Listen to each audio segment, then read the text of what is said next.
Olá pessoal, tudo bem com vocês? Estamos aqui para mais um vídeo do nosso canal Resenha Teológica. E no vídeo de hoje nós vamos falar desse livro aqui, olha. A Vida de Dante, de Giovanni Boccaccio, primeiro biógrafo do poeta florentino.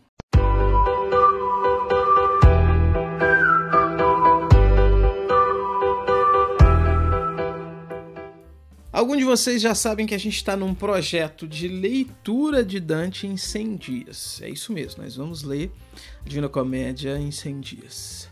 Um canto por dia. E junto com isso a gente, enfim, vai lendo outras coisas, outras literaturas de apoio e principalmente biografias.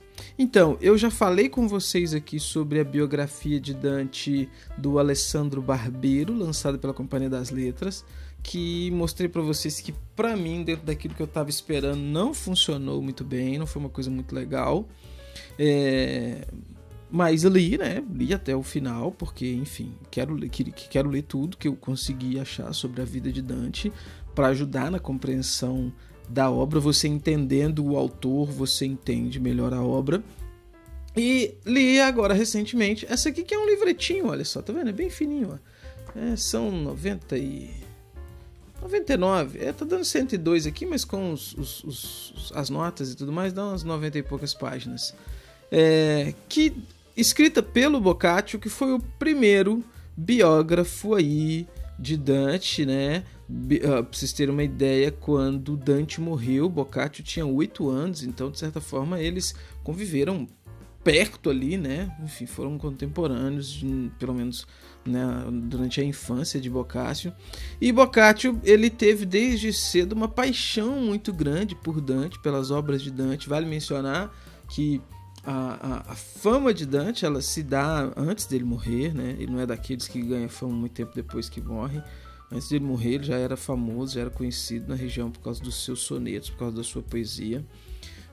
Claro que a obra magna dele, que é a Divina Comédia, vai ser popularizada depois, mas ele já era conhecido, inclusive, como Boccaccio vai dizer aqui, conhecido pela comédia, né? Ele foi lançando, ele foi publicando as partes aos poucos, né? E o Boccaccio, então, fica fascinado com Dante. E gente, eu preciso falar, Boccaccio, Giovanni Boccaccio, é um autor também dos clássicos, né? O famoso autor do Decamerão, né? E, enfim, é alguém de peso admirando alguém com muito mais peso. Isso é inegável, né? Com muito mais peso. Mas o Boccaccio escreve, então, a sua biografia de Dante aqui por volta do ano de 1350. E os especialistas em Dante, eles discutem muito sobre o que você tem aqui, que é de fato relato histórico, confiável desse ponto de vista biográfico, e o que você tem aqui, que na verdade é o escrito de um fã que de certa forma romantiza várias coisas, que acrescenta várias coisas, que romantiza de uma forma exagerada certos pontos, porque romantizar, de certa forma, todo biógrafo, ele é, em algum ponto, um admirador. E a admiração, ela obrigatoriamente te leva a romantizar alguma coisa. O ponto é o nível de romantização que a admiração que Boccaccio tinha por Dante vai causar aqui. Mas eu gostei muito, muito mais do que a leitura que eu fiz do Alessandro Barbero, que eu falei para vocês. Por quê? O que a gente tem aqui nessa obra pequenininha, mas que exerce esse fascínio em nós leitores, né? O Boccaccio, ele começa então daquela forma clássica de biografia, de forma cronológica, né? Então ele vai falar, por exemplo, sobre os ancestrais de Dante. Então aqui ele começa, por exemplo, na página 37, ó.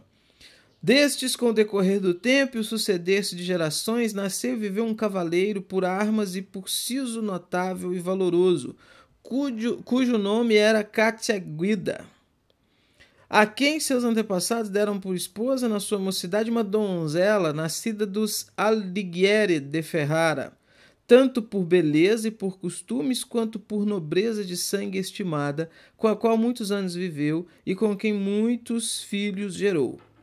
Ou seja, esse Cacciaguida aqui, ele era alguém da nobreza. Então Boccaccio já começa colocando Dante como sendo, então, descendente dos cavaleiros da parte nobre ali da região. E aí ele segue, olha, embora todos os outros filhos tivessem recebido o mesmo nome, quis ele renovar em um deles, como é frequente entre as mulheres, a lembrança de seus antepassados, e o chamou Alighieri. Por fim, o vocábulo corrompido por subtração da letra D tornou-se Alighieri. Ou seja, esse Cacciaguida se casa, tem vários filhos, e aí em um dos filhos eles decidem então manter aí a lembrança dos antepassados do lado da esposa e manter o nome, Alighieri. E com o tempo o D foi subtraído e se tornou então Alighieri, que vão ser então os ancestrais aí do Dante, né? E aí ele segue, olha, o seu valor foi movido para que seus sucessores deixassem o título de Elisei e passassem a se chamar Alighieri, que perdura até os nossos dias. Ele vai falar dos filhos, dos netos e tudo mais, vai falar sobre o imperador Frederico II, que no período dele nasceu então o pai de Dante, e quem vai dar origem ao grande poeta, né? Ele viaja em algumas coisas, pelo menos do nosso ponto de vista moderno, né, pós-moderno, porque ele vai falar, por exemplo, que a mãe de Dante, antes de ter o filho, ela teve um sonho, e no sonho dela uma visão meio, enfim, idílica ali de um pavão, e uma coisa bem, enfim, bem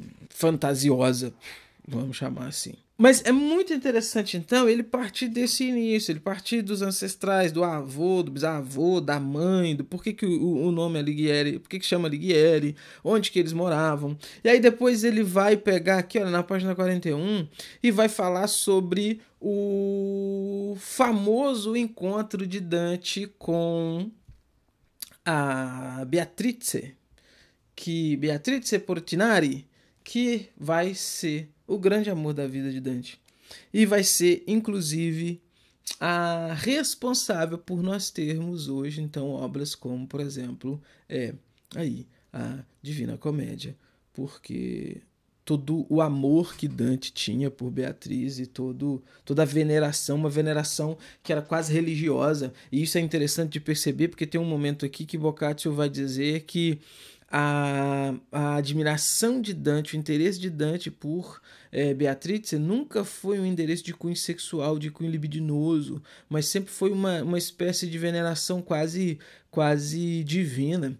E a gente entende por que Boccaccio está dizendo isso, porque, veja, ele tem Dante enfim, em alta conta, ele admira o poeta, e numa época onde a sexualidade ela era vista de uma forma totalmente diferente do que a gente tem hoje. A gente vive no meio, né, a nossa sociedade, obviamente, não a gente como indivíduo, mas a sociedade, ela é uma sociedade promíscua, uma sociedade do sexo livre, uma sociedade, enfim, só você ouvir música, ouve música, melhor dizer, não ouve não, essas porcaria aqui, enfim, ouve música boa, mas uma análise das músicas que tocam hoje em dia, você vê como que a sexualidade da nossa geração ela está totalmente depravada com essa desculpa de liberdade e tudo mais. Quer dizer, épocas diferentes.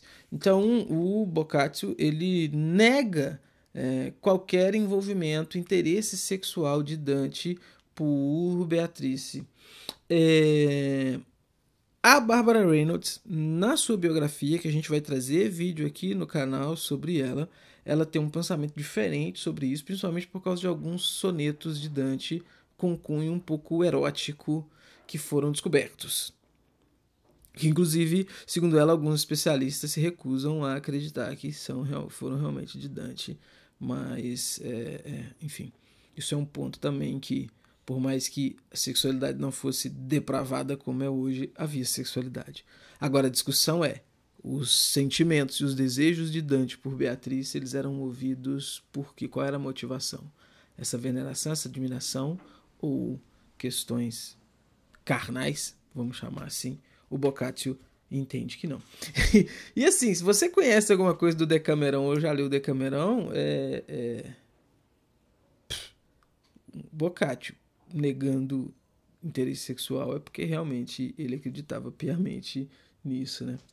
Mas ele vai contar, então, voltando para a história, ele vai contar sobre os poucos encontros que Dante teve com Beatriz ao longo da vida, no mínimo aí 3 vezes que eles se encontraram, e se falaram talvez aí uma única vez. É contado da morte do pai dela, do velório, que Dante vai e Dante fica desolado, não pela morte do pai de Beatriz, mas pelo fato de Beatriz estar triste por causa da morte do próprio pai, enfim. Boccaccio vai contar também que na página 43 sobre a morte de Beatriz, que morre muito cedo, né? Ele diz aqui, olha, estava quase no fim de seu 24º ano, a belíssima Beatrice, quando, segundo as vontades daquele que tudo pode, daquele que com letra maiúscula, se referindo a Deus, deixou as angústias deste mundo rumo à glória que seus méritos lhe haviam granjeado.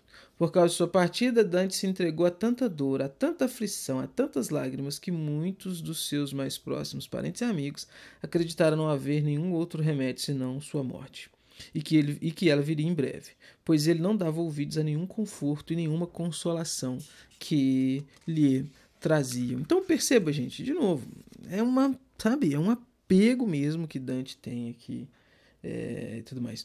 Boccaccio vai apresentar aqui uma certa irritação em relação a Dante se envolver em certas coisas da vida comum. Ele entende que Dante é genial, é uma mente brilhante, e a obra de Dante é uma coisa brilhante. E ele entende que Dante deveria ter gastado a sua vida, ter ocupado a sua vida exatamente na poesia, enfim, nos pensamentos, nessas coisas e tal. Então, quando Dante ele assume cargos políticos, ele fica, enfim, aterrorizado com isso. Muito disso está citado na La Vita Nuova, né, que é um texto de Dante também, e ele comentando La Vita Nuova aqui, ele vai dizer assim, olha: ó mentes cegas, ó tenebrosos intelectos, ó pensamentos vãos de tantos mortais, quantas vezes, e não sem razão na maioria delas, os êxitos são em tantas coisas contrários às vossas previsões? Quem do doce ar da Itália, devido ao calor extremo, conduziria outrem às ardentes areias da Líbia para refrescar-se, ou à ilha de Chipre para aquecer-se nas eternas sombras dos montes Ródope? Que médico pensará em curar a febre aguda com fogo, ou o frio da medula óssea com gelo ou neve? Por certo, nenhum, a não ser aquele que julgue poder mitigar as aflições amorosas como a nova mulher. Tais pessoas não conhecem a natureza do amor, nem quanto toda outra paixão se acrescenta à sua. Em vão opõem ajudas ou conselhos à sua força, se, no coração daquele que longamente amou, a raiz cravou-se firmemente. Assim como no princípio toda pequena resistência é útil, como no decorrer do tempo as grandes costumam muitas vezes ser danosas.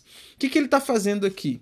Ele está manifestando então a sua insatisfação com o envolvimento de Dante na política e também com o fato de Dante ter se casado, porque Dante se casa após a morte de Beatriz. Então ele está entendendo que o casamento, que dar a Dante uma mulher depois que uma outra morreu, seria uma coisa inviável. Por isso que ele vai citar aqui, né, curar febre com fogo, frio da medula com gelo e tudo mais. E o ponto dele é que essa ocupação de Dante com mulher e filhos atrapalharia também a sua obra como poeta, assim como a sua preocupação com a política atrapalharia também o seu empenho. Gente, assim, é interessantíssimo, tá? Acho bem legal o texto aqui que o Boccaccio escreve. Vai falar então sobre o exílio de Dante, as questões políticas envolvidas, os conflitos dos gibelinos com os guelfos, depois a divisão entre guelfos negros e guelfos brancos, a morte de Dante, né? Fora da sua terra natal, nunca conseguiu voltar.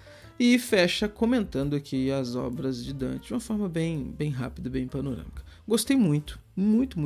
Como eu disse, é um textinho pequeno, mas bem interessante, bem escrito. Gostei da forma como ele escreve, dessa forma bem poética, né?